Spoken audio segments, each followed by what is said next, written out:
Party started. All Go right. for it. Michael, thank you for coming on the Truth Pays, our video. We're very excited to have you. Please introduce yourself. Well, that was a nice little introduction. It's nice to be here. I'm filmmaker Michael Matteo Rossi, director, producer, and screenwriter. Okay, nice. So I know you've done a lot of films. Yeah, So can you tell the people about your films and also the genres? Because I know you do a couple genres too, I think. sure. I mostly do character-driven drama, action, thriller, films like that. But I pretty much in my career, that's been over 13 years, I've done pretty much every genre possible. I've done comedy, I've done horror, I've done again, obviously drama, action, suspense, thriller, psychological thriller. But what I do now mostly is either suspense, action, thriller Okay. Is films. Yeah, is that basically because that's become your favorite or what? yeah. It's my most. I mean, I grew up watching a lot of those 80s and 90s action films, so I love that. I love smart action thrillers, just things that really entertain that way. So yeah, I would say that's what I do now. Yeah. You mentioned growing up. How did you get into the business? I always knew that I wanted to do something entertainment related. When I was younger, I actually did theater. So I was in front of the camera, I was a performer, and then I started to just write creative stories. And then in college, I just started to make short films, and I loved it. I loved directing actors. I loved writing stories and directing them. So, you know, I just told myself this is what I want to do for the rest of my life. And so far, I've stuck with it, you know? Nice. So, Yeah. Michael, so when you say when you were younger, how young are we talking, like age-wise? Well, with doing the acting thing, the theater thing, or when Yeah. that that was more like even 11, 12. That lasted for a few years. So for like 11, 12, and then up until about 14, I did theater, Hmm. and then starting 15 or 16, I started to do creative writing, and then I made my first short film at 19. So from 19, from like late '06 to now, I've been making films. Wow. Wow. Yeah. All right. So you were kind of familiar with the industry even before you got behind the camera. Yeah. All right. Yeah. So Definitely. so obviously before you take on each script, there's a lot of work. So Of course. what goes behind your decision making process and how you choose things before investing all that time and energy and effort? Well, I direct most of the stuff that I write, so the majority of the stuff that I prefer are, again, the stories that I create. Hmm. And usually when I write a script, it's quick, it's efficient. I'm fast and furious with it. I have an idea, I build it, I just love it. I create the characters, we make it happen, and then I basically cultivate it. I really decide, okay, what's my game plan? What's my strategy? You know, over the last few years in particular, I've really built a great team of crew and producers that can help it kind of happen. And then, you know, it's casting, it's getting the budget, it's organizing, it's getting the locations. Hmm. Did I? Yeah, it's okay. You can see. Okay, cool. It's doing all of that type of stuff. So, you know, that's basically what I do. I hustle and I try to make it happen that way. You mentioned the budget, and on Truth Pays, there's a lot of some of the people who will be watching your story, reading your story, following you on Twitter, Instagram, whatnot. Yeah, Some of these people want to get into the industry. So obviously yeah. you're successful, and you talk about the budget. Can you get a little bit in more into the budget side or the money side of things? Yeah, I mean, it's the hardest thing about any indie filmmaker getting the budget, raising the money. There's a million ways to go about it. You know, a lot of people will go on the crowdfunding sites, Okay. Kickstarter, Indiegogo, things like that. I've never had to do that, thankfully, because I've heard it's very stressful. Okay. Um, it's just I think it's building your your resume, so to speak, even if it's shorts, all of that, and getting a few high net worth individuals, or maybe if you're lucky, even just one Right. with a lot of money, to believe in your work, to invest in you, invest in your film, and also understand that these things take money, take time, Mhm. and just belief, and with the understanding that even if they're investing, it's a speculative investment. It's not like real estate, Mhm. but you are doing it because you believe in the person, because it's you believe in the story. You get to have your name out there as executive producer. So that's kind of it. And I've used social media to my advantage as well. I've been able to meet some awesome people. I've been able to network with great actors and behind the scenes people, and that has helped immensely, Mm. It does add a lot of power to you the know. film. I notice you have some pretty well-known actors in your films, and it brings me back to for a couple years there, I was lending out money. We lent out a few $100,000, and we kept they Hmm. needed more money for their film. I guess they underestimated how much money was for the budget or whatnot happened. It was a New York City-based film, and Yeah. they really had a huge crew, but I don't think they had any very well-known actors in the Hmm. script. So, um, how rare is it these days in the indie film market and with shorts to get popular actors like that? Well, it depends on what type of actors. You'd be surprised. There are some actors that will do it for a lot less of their rate if they believe in the story, if they love the character. Mm. That's a huge thing. You know, so it really depends. It depends on your hustle. It depends on are they getting any points on the back end? Are they, you know, anything like that? So it really depends on a lot. You'd be surprised. And then there's some people that don't have that many credits to their name, yet they're going to ask for a shitload more, pardon my French, a lot more than you'd expect. So it's a really big case by case basis with that type of thing. Okay. And would you say all of the social medias are equal? You mentioned, like, I know you have a huge following on various social media platforms. Um, would you say one is I bigger? um so I'm on Facebook, Instagram, and Twitter. I know that some people get confused by Twitter. They don't understand it. I love Twitter, and I think that what I did was I started out kind of just giving advice to actors and what I see, and those type of things, and then it just kind of grew. So I use Twitter and Instagram the most. Facebook is Facebook's still cool, but I just use Twitter the most, and it's been awesome. And I have been able to network and connect with some really cool people. And you know, we're in an interesting age where it seems like so many of these really bigger people are more attainable Mhm. to even talk to and engage with.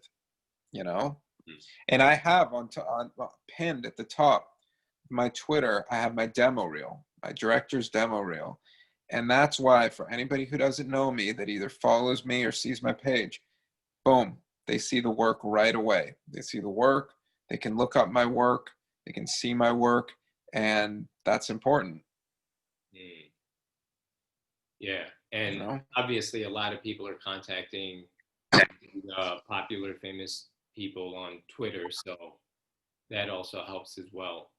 Yeah, it's you have to be very strategic about it. Like there are some people that I follow that follow me back that are bigger, and I'm not gonna just direct message them either unless it's really important, or I, you know, something like that. I'm not just gonna, you know, bullshit, hey, blah blah. Like I still need to go through the professional proper channels, their reps, all of that. Now, there's sometimes where we'll either just start talking or liking each other's tweets, and then it kind of goes from there.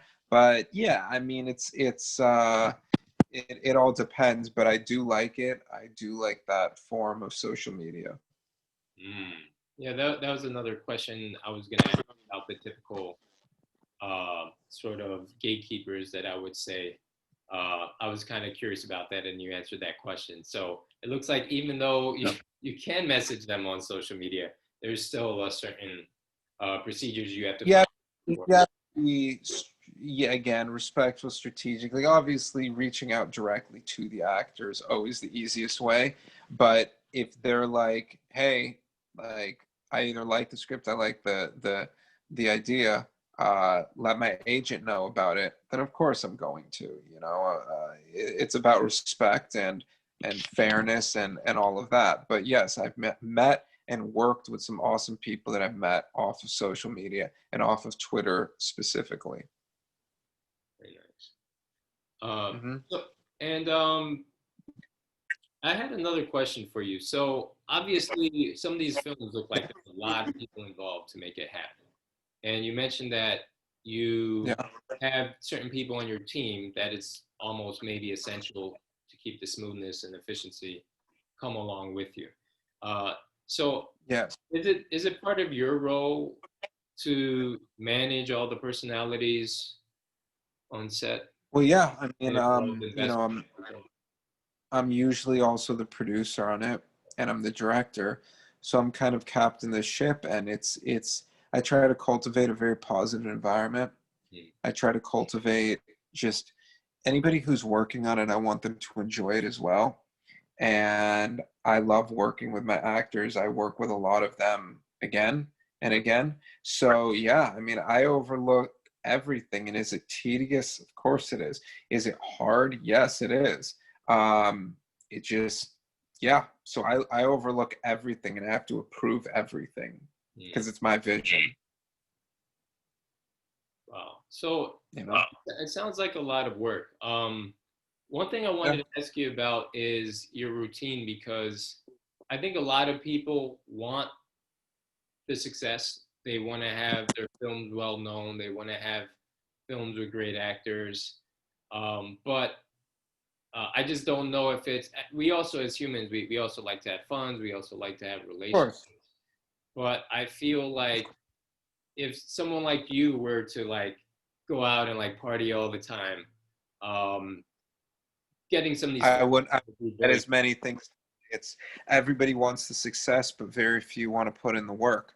They Right. just want to reap the benefits. They want the snazzy red carpets. They want the mansion parties. They want the 15 cars. They want all of that, but they don't understand that it does take work and all of that. Don't get me wrong. I'm a social person. We're obviously in kind of shitty times right now, but I'm a social person. I like to have fun. I like to do all of that type of stuff. Um, but for me, film is fun. Mm, So yeah, work, but it's fun. And you know, I don't have an overhead right now in terms of I'm not married. I don't have kids. mm, This is what I'm focused on. mm. Now, if that stuff happens later, cool. Right. I'm open to it. Yeah. But um, I'm 100% focused on this. I'm focused on my career and I love it. And it's one of the things that makes me the happiest, Mm. And then, you know? especially when you have a particular films going on, do you suddenly get Mhm. into some sort of routine that allows you to function at a maximum level? Yeah, I mean, when you're doing films, there's usually a structured schedule about them. Obviously, I like to go to bed a little bit early when that happens because our call times are sometimes early too. But yeah, I mean, I stay focused. There's definitely I'm not trying to get distracted by anything. I zero in on this. If people want to hang out, if I'm like in the middle of making a film, it's very hard to do because my mind, my physical being, my mental being is completely focused on the film and getting it done, getting the shots, working with the actors. So yeah, there's definitely structure. Um, did I ask you about some of the awards that you've gotten yet? No, but yeah, no, I mean, a bunch of my films have obviously got into some festivals and won some awards. My film Chase won the best action film fest award Hmm. at the Hollywood Real Film Festival, and I say it now, or I don't even know if I formally announced this, but um, for my film Shadows, that's going to get released next, it got into the Universe Multicultural Film Festival, and Right. I won Best Director. Wow. That was cool. I know, and I just found out about that a couple weeks ago. Hmm. So I'll be presented with that award. So yeah, no, one kind of yeah, a whole bunch of awards for short and my feature. Nice, nice. So would you say the awards are the highs? Like the highest part? And I think A the lot of highs. hmm, Like, yeah, winning an award and being appreciated for the work that you put in is definitely awesome and a high. Um, Making the film and rehearsing it and editing it, there's so many highs, honestly. Like, and it starts with the film getting greenlit. hmm, That's the start of the excitement hmm, for me, at least. Yeah. hmm. Are there would you if there are any lows, would you say like there's a low point like early on or Yeah, I mean, it's struggling to get the financing, having a distributor not interested in your film, hmm. getting your script rejected, uh, having a close call, thinking that you got financing, and then last minute it doesn't happen. So yeah, I mean, there's a lot of lows, unfortunately, but I try to stay pretty positive with things. So I'm really excited about your next project. Can you tell us um, something about Oh, the that? handler, Yes, yes. the handler. Yeah, dude, that's gonna be one of my most action-packed film. You want to talk about body count? You want to talk about nonstop. Right. Dude, we got guns, we got fighting, we got a whole bunch of stuff, and this is my biggest kind of. You want to grab some popcorn, enjoy, and literally just kind of just love what you're seeing. Nonstop action, fighting, kicking ass, men, women, all of that. We got every type of gun you can imagine with that. Knives, hand-to-hand combat. So yeah, I mean, it's basically like an ex-Marine that finds refuge in his safe house for, against this crime boss that keeps sending people after him, keeps swarming him at that house, and he's got some John Wick to him because he knows how to fight, he knows how to shoot, he knows how to kick some ass, basically. So I think people are going to get a kick out of that. And when will that be released? Well, it's currently getting edited. I think it could probably get released early next year. Oh wow, exciting. And Yes, it'll be cool. and Yeah. how can people how could we follow up with you, keep up to date with the handler? Um, yeah. Well, I post about the handler a lot. The handler is on Facebook and Instagram and Twitter as well. But just if you look up Michael Matteo Rossi, I'm on Facebook, Twitter, Instagram. If you just Google my full name, you will see it. You'll see all the social media there. Excellent. You know, yeah. So it'll be good. You know. Nice. I'm super excited to see it. I'm pumped. Uh, Thank you, man. Thank. you in closing, do you have any final advice for people who want to get into this industry, whether it be in your role or as an actor? Um, have thick skin, roll with the punches, understand that it's probably not going to happen overnight. Build a good team around you, network, um, go out and just try to create content, even if it's short films or just short stories. Just stay hungry with it and don't get disappointed if, you know, your first film doesn't blow up or anything like that. Have common sense goals in what to tackle and expectations. Nice. I You like know, it. yeah. And Royal, you're a good guy. You're a good guy too, and you know, and we've known each other for, geez, over 8 years. We met in 2012, Right. which is nuts. So It's crazy. yeah, it's amazing. This is great too, you know. And you met me at a good time in my life as well. I had just got done with my first co-directed feature film and all that, so I was I was pretty excited happy. for that. Met you when I Yeah, I met you when I was 24. It's Right. nuts. That is nuts, but good, you know. But yeah, no, I really appreciate this though. This was great. Yeah, it was a great interview, and you know, it's great that you can, you know, give back and share your stories. I know out in New York, a lot of us, you know, I know a lot of people in the industry. I know a lot of people trying to make it in the industry, and it's definitely challenging. And the industry Yeah, you touched on is changing a lot. So you kind it of showed people how to navigate and deal with the different channels of communication and how to still conduct yourself. is. Yeah.